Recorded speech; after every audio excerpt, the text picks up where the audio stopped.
नज़ीर, अगले 72 घंटे बहुत ही अहम साबित हो सकते हैं और इसमें बहुत बड़े फैसले जो वो सामने आ सकते हैं। एक तो वेनेजुएला से बहुत ही डेंजरस खबर जो सामने आ रही है और इसके मुताबिक जो डेवलपमेंट सामने आ रही है, ट्रंप ने यह कहा है कि उसने ऑलमोस्ट वेनेजुएला के हवाले से फैसला कर लिया है। जी हां, यह अब तक की सबसे बड़ी खबर है कि ट्रंप ने खुद यह बताया है कि उसने फैसला वेनेजुएला के हवाले से ऑलमोस्ट कर लिया है और रिपोर्ट्स के मुताबिक वेनेजुएला पर जो हमला है वो इमिनेंट है और प्रेसिडेंट मडोरो जो है उन्होंने कहा है कि अगर वेनेजुएला पर हमला होता है तो पूरा बरे-आज़म अमेरिका जो है, पूरा अमेरिकन कॉन्टिनेंट जो है वो इसके अंदर जो वो ड्रैग हो जाएगा और ये पूरे बरे-आज़म अमेरिका के लिए कोई अच्छी खबर नहीं है कि अगर वेनेजुएला के ऊपर अटैक होने जा रहा है। तो भरपूर लेवल की तैयारियां वेनेजुएला के अंदर भी जारी हैं। क्यूबा को पता है कि वहां पर भी रिजीम चेंज करने के लिए अमेरिका आ रहा है, कई दहाइयों से उन पर सैंक्शंस लगी हुई हैं और कोलंबिया में भी तैयारियां हैं क्योंकि सब ये जानते हैं कि एक के बाद एक मुल्क जो है वो इसका निशाना बनेगा। कोलंबिया की डील भी हुई है फाइटर जेट्स के हवाले से। स्वीडन के साथ उन्होंने जब वो डील की है तो उनको एडवांस फाइटर जेट जब वहां से हासिल होने जा रहे हैं, तो हाई लेवल जो प्रिपरेशंस हैं वो वहां पर जारी हैं और इंटरनेशनल जो फोरम है उसने ये कहा है कि दुनिया आलमी जंग की तरफ जब वो फिसल रही है तो इसमें दुनिया को किरदार अदा करना चाहिए कि मामला उस डायरेक्शन में ना जाएं। मौजूदा जो सूरत हाल है उसमें दुनिया आलमी जंग की तरफ जब वो फिसल रही है। अच्छा, ट्रंप ने कहा कि वो न्यूक्लियर टेस्ट करेगा, यानी एक ऐसा सदर जो एक पीस टाइम प्रेसिडेंट क्लेम करता है अपने आप को और नोबेल पीस प्राइज का भी दावेदार है, वो न्यूक्लियर टेस्ट भी करने जा रहा है, बहुत सारे मुल्कों पर हमला भी करने जा रहा है। उधर MBS जो है वो रवाना हो रहे हैं अमेरिका के लिए और अगले 72 घंटों के अंदर उनकी मुलाकात होगी ट्रंप के साथ और ये उनका दौरा होगा बड़ा इंपॉर्टेंट। इससे पहले उन्होंने 2018 में व्हाइट हाउस का दौरा किया था और उस वक्त भी ट्रंप वहां पर सदर थे। फिर बाइडेन दौर के अंदर सऊदी अरेबिया और अमेरिका के ताल्लुकात बहुत ज्यादा खराब हो गए थे और यही वो दौर था जब सऊदी अरेबिया काफी करीब हुआ है चाइना के। तो अब इस दौरे में जो डील है F-35 के हवाले से वो साइन हो सकती है, लेकिन उसमें इजराइल ये प्रेशर डाल रहा है और बहुत सारी खबरें भी ज़ाहिर इनिशिएट करवा रहा है और उसकी लॉबी भी पूरी तरह से एक्टिव है कि ये डील साइन ना हो और जैसा कि वो कह रहे हैं कि भाई ये चाइना को टेक्नोलॉजी चली जाएगी, तो इस तरह की बातें वहां पर फैला रहे हैं। तो अगर सऊदी अरेबिया को ये जेट्स नहीं मिलते तो फिर सऊदी अरेबिया क्या चाइना की तरफ जाएगा या फिर ये जेट्स मिल जाएंगे, तो ये दौरा भी बहुत इंपॉर्टेंट होगा। इसमें ऐसी चीजें तय हो सकती हैं कि रीजनल जो बैलेंस ऑफ पावर है वो तब्दील हो जाए। गजा में सूरत हाल क्या है? गजा में जो सूरत हाल है बहुत ज्यादा डेंजरस है और सबसे पहले मैं गजा ही से आगाज करता हूं, वहां पर सूरत हाल क्या है। नज़ीर, दुनिया के सबसे मजलूम तरीन लोगों में से गजा के लोग हैं और बहुत ही पेन के अंदर है। सूडान के लोग भी इस वक्त बहुत ज्यादा तकलीफ के अंदर हैं, पेन के अंदर हैं और सूडान के लोगों को दुख इस बात का है कि उनके अपने ही लोग उनको मार रहे हैं। यहां तो एक कॉलोनाइजर है ना जो बाहर से आकर फलस्तीनियों को मार रहा है, सूडान में तो उनके अपने ही लोग अपने लोगों को बेदर्दी के साथ जब वो मार रहे हैं और उनके लिए आवाज उठाने वाला भी कोई नहीं है। OIC बिल्कुल खामोश बैठी हुई है, जैसे वहां पर कुछ हो ही नहीं रहा। एक इजलास तक बुलाने की इस फोरम की आप कह लें कि इस वक्त ताकत नहीं है, ना ही ये गजा के हवाले से कोई अमली इकदाम उठा सकती है और सूडान पर तो ये इजलास भी नहीं बुला सकती। तो गजा के लोग दुनिया के बहुत मजलूम तरीन लोग हैं, सूडान के लोग बहुत ही मजलूम तरीन लोग हैं और भूख है और अभी तक मलबे तले से वो बॉडीज निकाल रहे हैं और मेडिकल जो उनको ट्रीटमेंट चाहिए वो उनके लिए अवेलेबल नहीं है। तो इसमें क्या हुआ है कि पिछले कुछ घंटों से वहां पर बारिश शुरू हो गई है, बहुत हैवी रेन वहां पर हुई है जिससे उनके जो खेमे हैं उनमें सैलाब आ गया है, खेमों के अंदर जो है वो पानी भर गया है, तो सबको खेमे भी मुयसर नहीं है और जिनको है वहां पर जो है वो सैलाब आ गया है और सूरत हाल उनके लिए और ज्यादा वहां पर पेनफुल हुई है। और ऊपर से इजराइल ने बमबारी की है, पिछले कुछ घंटों में इजराइल ने अक्रॉस दी गाजा स्ट्रिप जो है वो बमबारी की है। Flooded Gaza camps deepen suffering for displaced families, मतलब एक तो मौसम की शिद्दत ज़ाहिर बारिश से बढ़ जाएगी और ऊपर से वो सारे खेमे जो वो पानी से भर गए। Heavy rain floods in Gaza displacement camps, बहुत शदीद बारिश वहां पर हुई है। Living families in desperate conditions, किधर जाए वो, मतलब पानी पानी भर गया है हर तरफ। As authorities call for urgent shelter and humanitarian aid, फौरी इमदाद की वहां पर जरूरत है, फौरी खेमों की जब जरूरत है, शेल्टर्स की जरूरत है जो कि अंदर अलाउ नहीं की जा रही। तो मौसम की शिद्दत, भूख, बीमारियां, ठीक है ना, और ऊपर से सैलाबी सूरत हाल और ऊपर से इजराइल बम भी बरसा रहा है। Israeli air strikes target multiple areas in Gaza, बहुत सारे गाजा के एरियाज में इजराइल ने साथ ही बमबारी भी की है। मल्टीपल एयर स्ट्राइक्स और आर्टिलरी ने अटैक किया है। इजराइल की जो ग्राउंड फौज वहां पर मौजूद है उसने बहुत सारी डेमोलिशंस जो वो की हैं और फलस्तीनी औरतें भी इसके अंदर जो वो शहीद हुई हैं।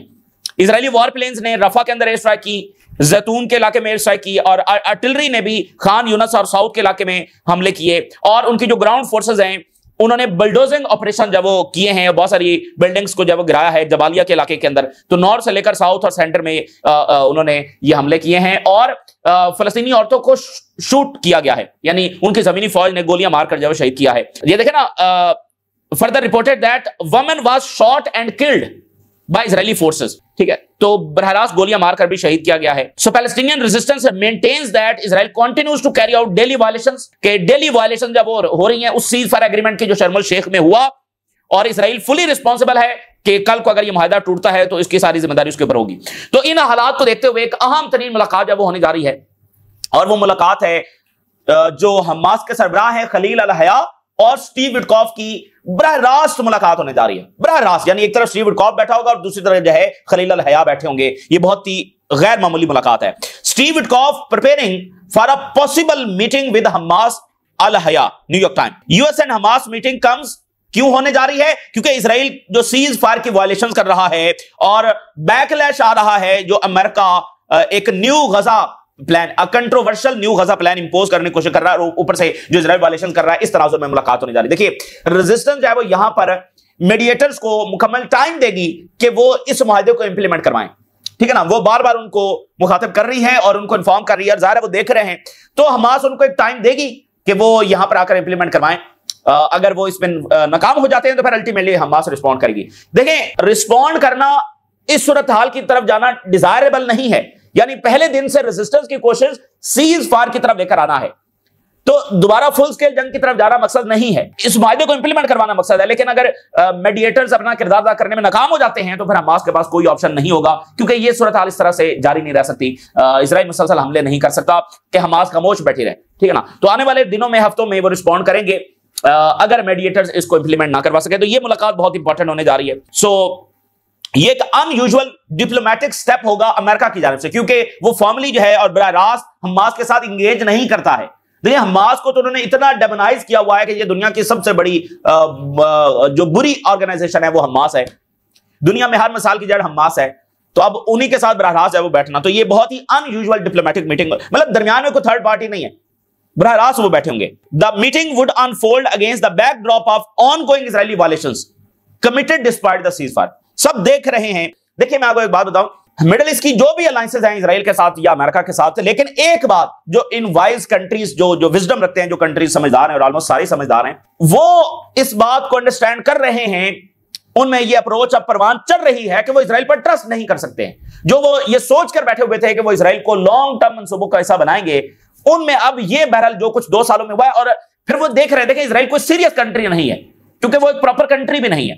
मुआहदे होते हैं, वो उनको तोड़ता है, बमबारी करता है। शाम में देखें, लेबनान में देखें, गजा वेस्ट बैंक में देखें, तो इन कंट्री, और फिर जो कतर के ऊपर अटैक हुआ है उस मामले को कभी मत भूलें। रीजन में ये अप्रोच जरूर है और वो आगे बढ़ रही है। जाहिर तौर पर जो भी हो रहा है, एक अप्रोच जरूर है, कंसेंसस जरूर है जो आगे बढ़ रहा है कि जो हम पहले प्लानिंग करके बैठे हुए थे वो सही नहीं है, और इजराइल के ऊपर जो ट्रस्ट नहीं किया जा सकता। तो आने वाले टाइम में ये जाहिर तौर पर भी ये चीजें आप देखेंगे। अभी आप देखिए, दमिश्क में धमाके हुए, so at least 1 killed as explosions hit Damascus. Almost 3 धमाके हुए हैं और बताया जा रहा है कि रॉकेट्स फायर हुए हैं। इजराइल कह रहा है जी हमारा इन धमाकों से कोई ताल्लुक नहीं, तो इजराइल के कहने से कुछ नहीं है, ठीक है ना। इजराइल ने तो जो ईरान में हमले किए थे, असैसिनेशंस की थी, उससे भी उसका कोई, तो इजराइल के कहने से कुछ नहीं। दमिश्क में हमला और रॉकेट से हमला ये किसने किया है? दमिश्क में बड़े धमाके हुए हैं, तो ये सूरत हाल है। उधर जो यूनाइटेड नेशन की फोर्सेस हैं, उन्होंने कहा है कि इजराइल वायलेशन कर रहा है लेबनान में और ऑक्यूपेशन कर रहा है, और ये जो इजराइल बॉर्डर वॉल बना रहा है, ये वायलेशन है उस ब्लू लाइन की जो इजराइल और लेबनान के दरमियान बॉर्डर है, उसको वायलेट करते हुए इजराइल लेबनान की मजीद टेरिटरी के ऊपर ये वॉल बना रहा है, मजीद ऑक्यूपेशन कर रहा है। ये आज उन्होंने स्टेटमेंट जारी की है। तो यहां पर यानी इजराइल के इरादे शाम में, लेबनान में, वेस्ट बैंक में, गजा में ये बिल्कुल वाजे हैं, और कतर पर भी उसने हमला किया है। अच्छा, अब आप देखिए, ट्रंप के दौर में बहुत सारी जंगें होंगी, वो अपने आप को पीस टाइम प्रेसिडेंट कहता है, लेकिन इस पर हम बहुत बात कर चुके हैं, लेकिन ये जंगों का दौर है। अब जनाब अली, खबर यह है कि ट्रंप ऑलमोस्ट फैसला कर चुके हैं, और वजह यह भी है कि एप्स्टीन का जो इशू है उससे फौरी तौर पर तवज्जो हटाने के लिए भी कुछ करना है। तो जंगों से बेहतरीन ऑप्शन अमेरिकन प्रेसिडेंट्स के पास कभी भी नहीं हुआ। तो जब मसला हुआ है, बिल क्लिंटन ने भी यही किया जब उसका स्कैंडल चल रहा था, और उसके भी एप्स्टीन था, एप्स्टीन ही की वो प्लांटेड खातून थी, इजराइल की प्लांटेड वो खातून थी। और निक्सन के बारे में टक्कर कार्लसन कह चुका है कि निक्सन स्कैंडल में भी और जो उसकी इंपीचमेंट हुई उसके पीछे भी इजराइल के ताने बाने मिलते हैं। तो अब एप्स्टीन से फौरी तवज्जो हटाने के लिए कोई ना कोई जंग करनी है। तो Trump holds high level meetings on Venezuela, decision imminent. High level meetings इस वक्त हो रही हैं और डिप्लॉयमेंट हो रही है major naval and air assets की कैरिबियन के अंदर। रिपोर्ट्स के मुताबिक इंटरनल डिस्कशन जो है वो इस वक्त जारी है और वाशिंगटन जो है वो एक्सेलरेट कर रहा है अपने बिल्डअप को और बिल्डअप कर रहा है नेवल और एयर पावर को। और इंटरेस्टिंग बात यह है कि इसी वीक में ऑलमोस्ट 3 मीटिंग्स हुई हैं। होमलैंड सिक्योरिटी काउंसिल जब वो 3 मरतबा उसने वेनेजुएला के हवाले से मीटिंग की है।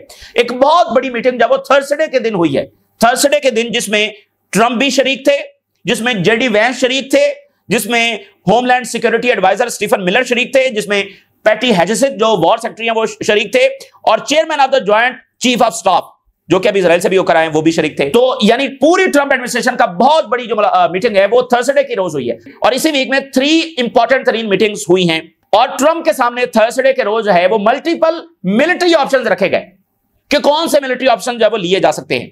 और अभी थोड़ी देर पहले ट्रंप ने यह कहा है कि डिसीजन में बी इमिनेंट। उसने कहा I sort of made up my mind on Venezuela, मैंने ऑलमोस्ट वेनेजुएला के हवाले से अपना माइंड बना लिया, ऑलमोस्ट फैसला मैंने कर लिया। ये अब तक की सबसे बड़ी खबर है, फैसला ऑलमोस्ट हो चुका है। We made lot of progress with Venezuela in terms of stopping drugs etcetera. और ट्रंप ने एक बार फिर ये कहा है कि वो न्यूक्लियर टेस्ट करेगा। हालांकि अमेरिका के अंदर अमेरिकन इंतजामिया में इस बात की मुखालफत की जा रही है, लेकिन ट्रंप ने फिर कहा है कि वो न्यूक्लियर टेस्ट करेगा। Trump insist on nuclear testing amid internal opposition. Trump ने रीअफर्म किया कि वो उसका इरादा है to proceed with nuclear weapon testing. ये बहुत ही खतरनाक बात है और अगर ये न्यूक्लियर टेस्ट शुरू हो गए तो उसमें सिर्फ एक टेस्ट तक मामला नहीं रुकेगा। असल बात यह है कि वो मुआहिदा टूट जाएगा और उसके बाद फिर पता नहीं नॉर्थ कोरिया कितने टेस्ट करेगा। चाइना के लिए बहुत बड़ी अपॉर्चुनिटी होगी कि वो टेस्ट कर सके। रशिया बिल्कुल तैयार बैठा और वो कह रहे हैं हम बिल्कुल अपनी तैयारी कर रहे हैं, तो इमीडिएटली हम जब टेस्ट करेंगे तो फिर ये मामला पता नहीं कहां जाकर जब रुकेगा।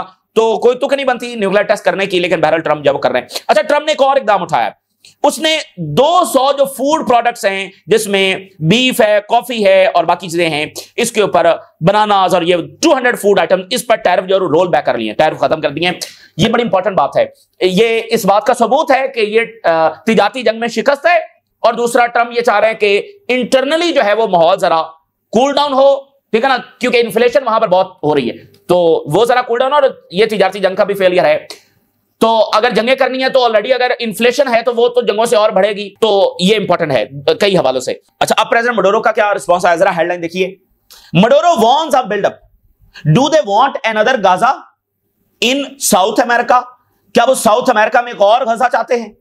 गजा में जो कुछ उन्होंने किया है, क्या यहां पर भी वो वैसा ही करना चाहते हैं? मडोरो ने अमेरिकन पीपल के साथ एड्रेस किया है और कहा कि वो खड़े हो जाएं और रोकें इस हमले को। और साथ उन्होंने कहा कि ये वेनेजुएला के ऊपर जो हमला है ये तब्दील हो जाएगा in a tragedy in the American continent. पूरे बरे आजम अमेरिका के लिए ट्रेजेडी ये क्रिएट हो सकती है, ये मामला उस तरफ जा सकता है, पूरा बरे आजम अमेरिका इसमें ड्रैग हो जाएगा। तो United states of the America, उसके पीपल जब वो खड़े हो जाएं इस हमले के खिलाफ। उन्होंने कहा कि अमेरिका के जो लोग हैं वो एक हीरोइक रोल जो है वो अदा कर सकते हैं इस लम्हे, जो बहुत ही क्रिटिकल लम्हा है। ये बहुत खौफनाक टाइम होता है जब किसी कौम के ऊपर हमला होने जा रहा हो। इराक में वो टाइम आप पढ़ें जरा, जब अफगानिस्तान में हमला होने जा रहा था, बिल्कुल वो आखिरी घड़ियां बड़ी खौफनाक होती हैं। So what could become a tragedy for our entire American continent? Do they want another Gaza in South America? ये वो अमेरिकन पीपल से खिताब कर रहे हैं और उन्होंने कहा कि मैं अमेरिका के लोगों से कहता हूं, humanity is already suffering enough, इंसानियत ऑलरेडी बहुत मुश्किल में है, from the pain caused by the genocide in Gaza. Gaza में जो जेनोसाइड हुई है उससे इंसानियत और पहले बहुत ज्यादा तकलीफ में है, तो किसी और ट्रेजेडी की तरफ जब वो ना धकेला जाए। एक इंटरनेशनल फोरम है जिसका नाम है जी international network in defence of humanity, आलमी एक नेटवर्क इंसानियत के दिफा में। ये 2004 में इसको बनाया गया था और इसमें यानी ये एक ऐसा फोरम है जो एंटी इंपीरियलिस्ट वॉइसेस जिसमें है, एंटी वॉर वॉइसेस, और ये एंटी वॉइसेस हैं कि मिलिट्री अटैक जब वो ना किए जाए। और इनकी आइडियोलॉजी ये है कि अगर किसी पर हमला होता है तो फिर ज्वाइंट रेजिस्टेंस करना ये सबकी जिम्मेदारी है। अच्छा, इसमें होगो चवेज और फिदेल कास्ट्रो जो है, ऐसी शख्सियात भी इसका हिस्सा रही हैं, इसमें खिताब वगैरह करती रही हैं। तो दुनिया के इंटेलेक्चुअल्स और बड़ी बड़ी वॉइसेस और बड़े बड़े फिगर्स है वो आर्टिस्ट, वो इसमें शामिल रहे हैं। तो आज इनका एलामिया भी जारी हुआ है और इन्होंने कहा है कि दुनिया वर्ल्ड वॉर की तरफ जा रही है। सो उन्होंने कहा कि let us support the Venezuela people, हमें वेनेजुएला की लोगों के लिए मदद करने के लिए खड़े हो जाना चाहिए। उनका legitimate right to prepare to resist military action. Military action को रिजिस्ट करने की तरफ हेल्प करनी चाहिए हमें, ठीक है ना, यानी बकायदा आर्म्ड रेजिस्टेंस। फिर उन्होंने दुनिया की गवर्नमेंट्स और ऑर्गेनाइजेशंस को कहा कि वो खड़ी हो जाएं और अमेरिका की इस मैडनेस को, इस पागलपन को रोकें। That is pushing the world toward a world war. American madness जो दुनिया को वर्ल्ड वॉर की तरफ धकेल रही है। देखें, पूरी दुनिया में जारी जंगें किसने छेड़ी हुई हैं? ताइवान का मसला, गजा की जेनोसाइड, अफ्रीका के मसाइल, यूक्रेन की जंग, आप एक एक उठा लें, कौन सा ऐसा मसला है जिसमें पीछे अमेरिका नहीं है? तो ये जो मैडनेस है, ये दुनिया को वर्ल्ड वॉर की तरफ धकेल रही है। So let us defend the right of the people to self determination and preservation of the Latin America. देखें ना, अब वो पूरा रीजन इकट्ठा हो रहा है कि हमारे इस पूरे रीजन को प्रिजर्व करने का, इसके दिफा करने का टाइम आ गया, क्योंकि वो ऐसे नहीं देख रहे हैं कि वेनेजुएला पर हमला सिर्फ वेनेजुएला पर हमला है, वो देख रहे हैं कि ये हम सब के ऊपर जब हमला है। तो इसी दरमियान जो बोलिवियन अलायंस है for the people of our America, उनका भी जो इजलास हुआ है, उन्होंने कहा US aggression against Venezuela threatens regional stability. पूरे खित्ते के लिए ये खतरा होगा। और उन्होंने कहा कि ये जो ऑफेंसिव एस्केलेशन है और ये प्रोवोकेटिव जो रेटरिक है अमेरिका की जानिब से, ये सिर्फ वेनेजुएला के ऊपर नहीं है, पूरे रीजन के हवाले से है। और ऐसे फिगर्स अमेरिका के बात कर रहे हैं और जंग की बात कर रहे हैं जिनकी कोई क्रेडिबिलिटी नहीं है, जिनकी कोई मॉरल अथॉरिटी नहीं है, जो सिर्फ झूठ बोल रहे हैं, जिनके अब्सर्ड आर्गुमेंट्स हैं, जिनके फैब्रिकेटेड सिनेरियोज हैं, और इन सारी बातों को हमारे लोग अच्छे तरीके से जानते हैं। उन्होंने खबरदार किया कि अमेरिका जो है वो अपना प्रेशर इंटेंसिफाई कर रहा है और रैकलेस मिलिट्री एग्रेशन की तरफ जा रहा है एक आजाद नेशन के खिलाफ, और इंटायर कैरेबियन जो है would be pushed into unprecedented turmoil. पूरा जो कैरेबियन और लैटिन अमेरिकन रीजन है वो इसमें ड्रैग हो जाएगा। कोई भी अटेम्प्ट फोर्स इंपोज करने की, ये पॉलिटिकल, इकोनॉमिक और सोशल स्टेबिलिटी को लैटिन अमेरिका में और कैरेबियन में, इसको जब डिस्ट्रॉय कर देगी। यूएस रीसाइक्लिंग इंटरवेंशनिस्ट एजेंडा के जो इंटरवेंशन वो करते हैं, उस एजेंडे को वो रिसाइकल कर रहे हैं। अब नई इंटरवेंशंस के लिए वो नया एजेंडा जब वो बना रहे हैं। कोलंबिया की डील हुई है स्वीडन के साथ, 17 जेट्स उनको मिलने जा रहे हैं, जिसकी इमीडिएट डिलीवरी शुरू हो जाएगी 2026 से। इमीडिएट डिलीवरी 17 जेट्स उनको मिलने जा रहे हैं। तो ये इस वक्त की सूरत हाल है, काफी खौफनाक सूरत हाल है जो आपके साथ शेयर किया। आपने राज अदा करें, इजाजत दीजिए, अल्लाह हाफिज।